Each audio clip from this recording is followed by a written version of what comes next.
What's up mga kabalen? Kumusta po kayo? Panibagong araw, panibagong vlog na naman tayo at samahan nyo ngayon. Magluluto tayo ng chicken curry. At ito yung mga ingredient na gagamitin natin. Siyempre, gagamit tayo ng bell pepper, sibuyas na pula, kamatis, at ang ating garlic. At gagamit din tayo ng gata na salata na coconut milk. Gagamit tayo ng black pepper, gagamit tayo ng curry,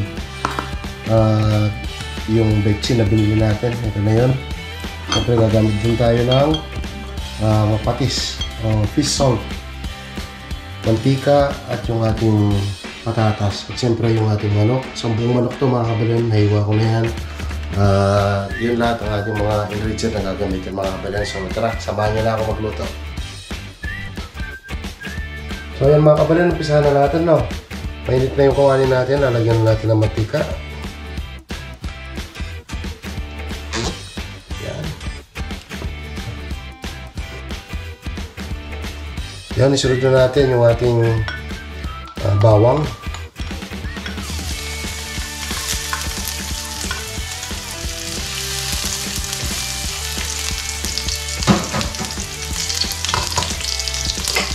Sunod na natin yung ating sibuyas para hindi masyado masunog itong ating bawang.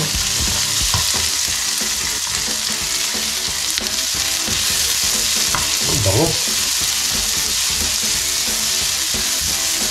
Ano, golden brown color yung bawang natin mga kabalen.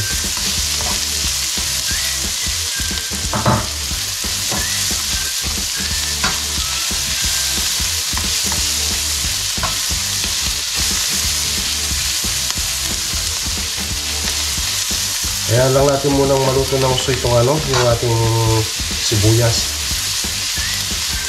bago natin isunod yung ating kamatis.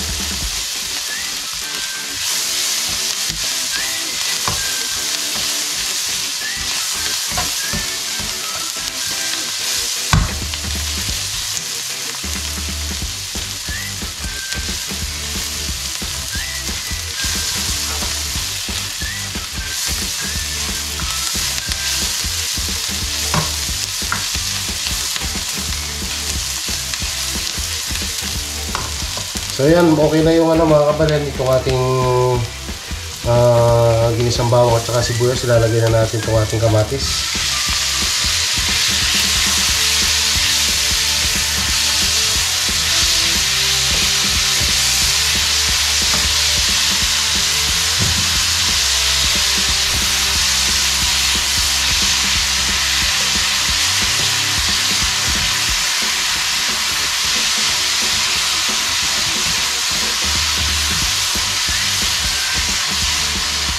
Ayan lang natin itong lumambot itong ating kamatis. Susunod na natin yung patis.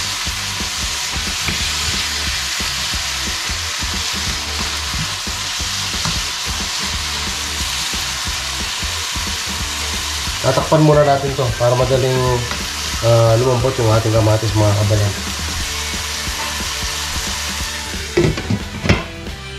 Yun, tingnan natin.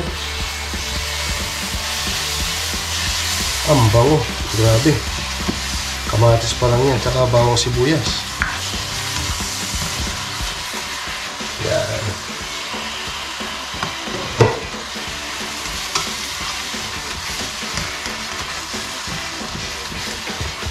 Yan, natunaw na yung yung kamatis natin. Lalagay na tayo ng patis.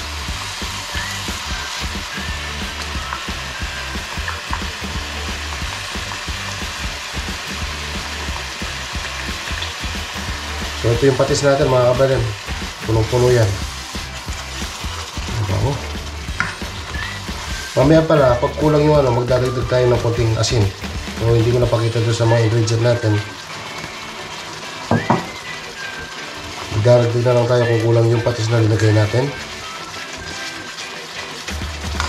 At lalagyan na rin natin ng powder ng curry natin. Yan o.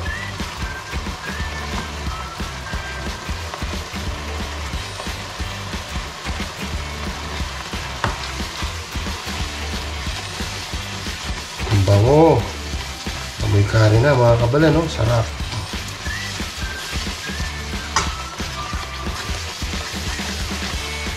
Ayan, nagsama na yung kulay ng kamatis at saka itong kari. Ayan, no?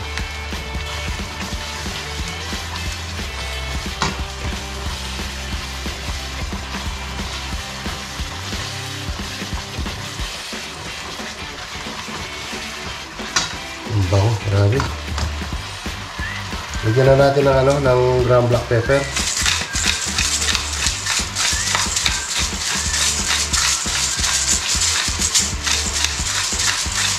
Masarap sana kung may luya. Wala kami luya dito eh.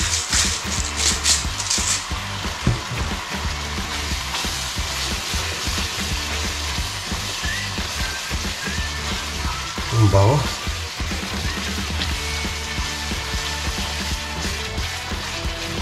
Yan. So, susunod na natin yung mga kapalyan. Susunod na natin itong ating chicken. Yan. Malinis naman yung kamay ko.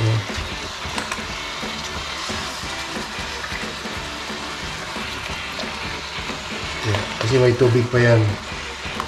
Lalabas yung tubig niya kasi hinugasan natin. Yan.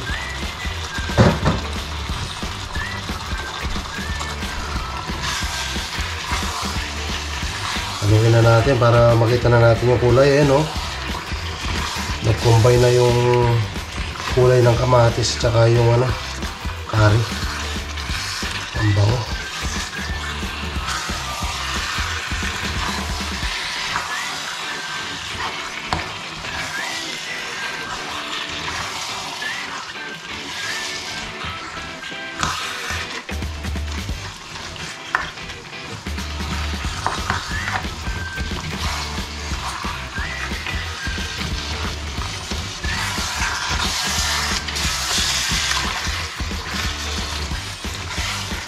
Yung iba piniprito nila yung yung chicken. Pero tayo, direkta na tayo.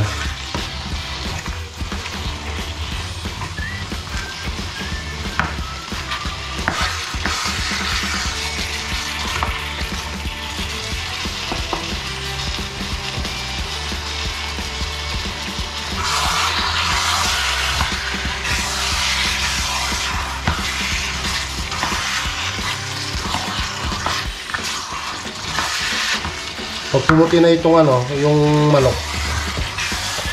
lalagay na natin yung ating coconut milk. Yung gata nasa lata.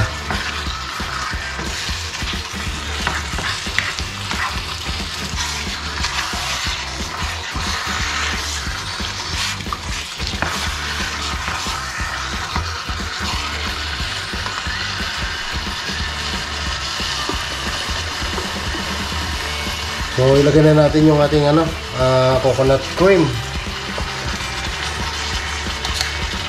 Yun, oh.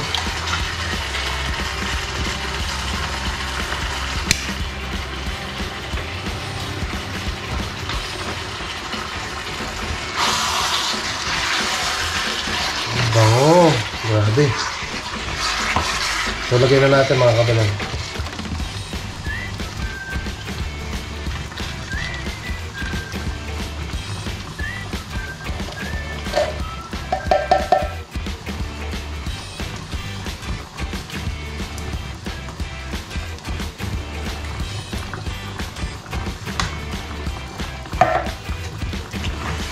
Haluin natin.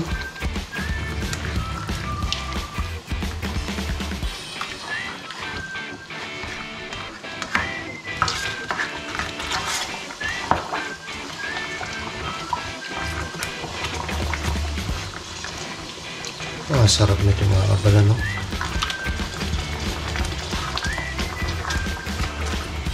Ang bango.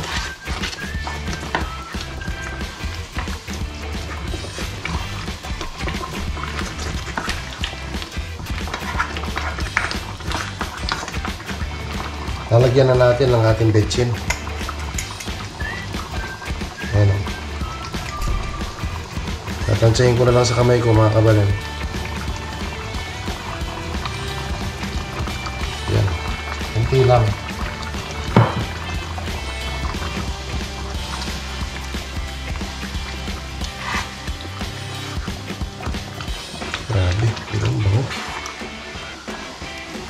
Hintayin lang natin kumulo ng mga 10 minutes to. Lalagyan na natin yung ating carrots.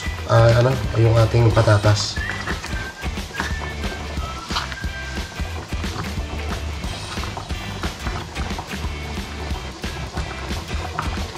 Pan muna natin ulit mga kabalan. So yun mga kabalan, tignan na natin.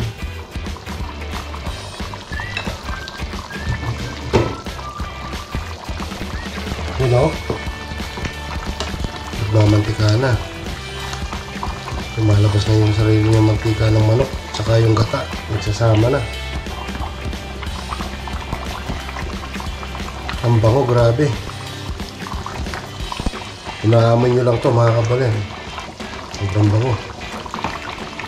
Isunod na natin yung yung ating patatas. Yan.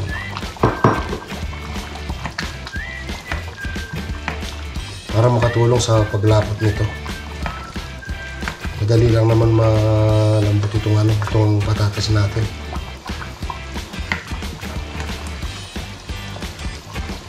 Lagay na rin natin yung ating bell pepper, green bell pepper and red bell pepper, yan o. Para maganda yung kulay. Yung alat niya mga kabalan, tinikman ko na. Tama na yung linagay natin ng patis sa isang scoop ng ating sandok. Ganda. Bango. Hayaan lang natin itong umupa ng konti mga kabalan. Luto na yan. Tatakpan na natin ulit. Yan mga kabalan, tingnan na natin. Luto na to. Sigurado. Yun o. Tamang tama yung niya. Lapot niya kasi kanina hindi ko na pinakita sa inyo. Ang ginawa ko kasi yung patatas nilulusaw ko para makuha natin yung texture natin sa lapot.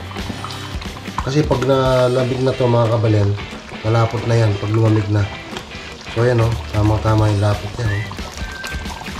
Ang sarap niya mga kabalan. Kanin na lang yung kulang o. Sarap. Yan, papatayin ko na mga kabalan.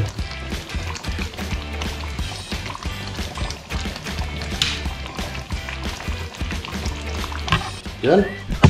So maraming salamat po sa pagsama na naman mga kabalan sa vlog natin ito, at sana ay meron kayong natutunan sa konting luto natin, no? So sana patuloy pa rin yung pagsuporta nyo lagi sa akin at hindi kayo magsawa. Ayan. Maraming salamat po. Hanggang dito na lang yung video vlog natin mga kabalan, at kita-kita na lang po tayo sa next vlog. Ingat po kayo, kaluguranda kayo. God bless.